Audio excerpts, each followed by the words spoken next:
Përshëndetje, përshëndetje të dashur miqtë e mi, përshëndetje të nderuar ndjekës. Ja ku po ritakohemi sërish me mua Tirona Lilin, pikërisht këtu në kanalin Monitor TV për të ndarë lajmet edhe ngjarjet më të fundit. Jam këtu pranë jush në fakt për të komentuar mbi ngjarjet rreth jetës dhe marrëdhënies së Mateos edhe Prikenës. Ka shumë hamencime, ka shumë pikpyetje, ka shumë pyetje rreth kësaj marrëdhënie.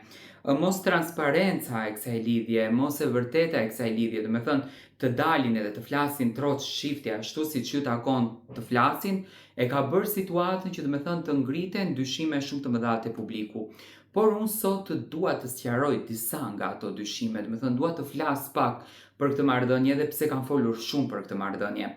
Këtu dua të fus edhe Manushi në disa prapaskena, në disa video që ka postuar dhe Prikena, ka postuar dhe Mateo, ka postuar dhe Kesi Bori, e cila është pjesë e publiku që do me thënë shkon e ndjekën vëllaun e saj në për të gjitha daljet publike, shkon e ndjekën Mateo në për të gjitha eksperiencat e tij në Top Arena. Kemi arritur të kuptojmë që Edi është një personazh që do me thënë shkon ju bën fotografia, ka një lloj marrëdhënie të bukur me Mateon dhe Brikenën dhe sikur dëshiron t'i thot publikut në prapasken, ndoshta që edhe Edi nuk e di që zgjerohet, që ne ja hodhëm, ne ja dolëm, ne e fituam betejën tonë. Unë me thënë drejtën, nuk e shikoj këtë marrëdhënie si një betejë. Unë e shikoj këtë marrëdhënie të bukur nga Mateo dhe Brikena, por të përdorur pak nga produksioni dhe sa i jep kjo favor Mateos edhe Brikenës.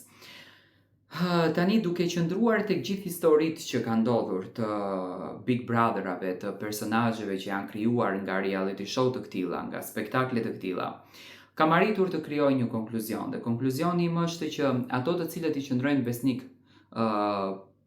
publikut të tyre, ato të cilët i krijojnë besnik artit të tyre, kanë qenë të suksesshëm.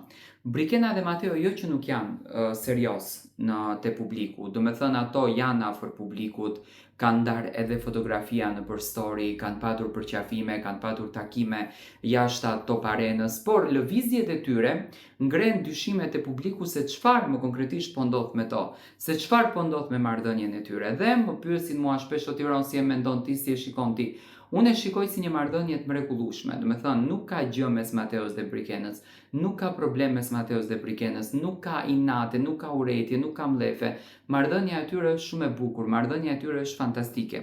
Por produksioni i televizionit Top Channel për të shitur produktin e tyre, siç është Top Arena, sepse ndryshe po të mos bëshin këto lëvizjet, nuk kishin se si ta shisnin, e përdorën historinë e Mateos dhe Brikenës. Unë jam i bindur që kështu është, dhe Mateo dhe Brikena është në dieni, por do me thënë e kanë atë përsëri duke thonë dot, sepse ka një mini marrëveshje me Manushin.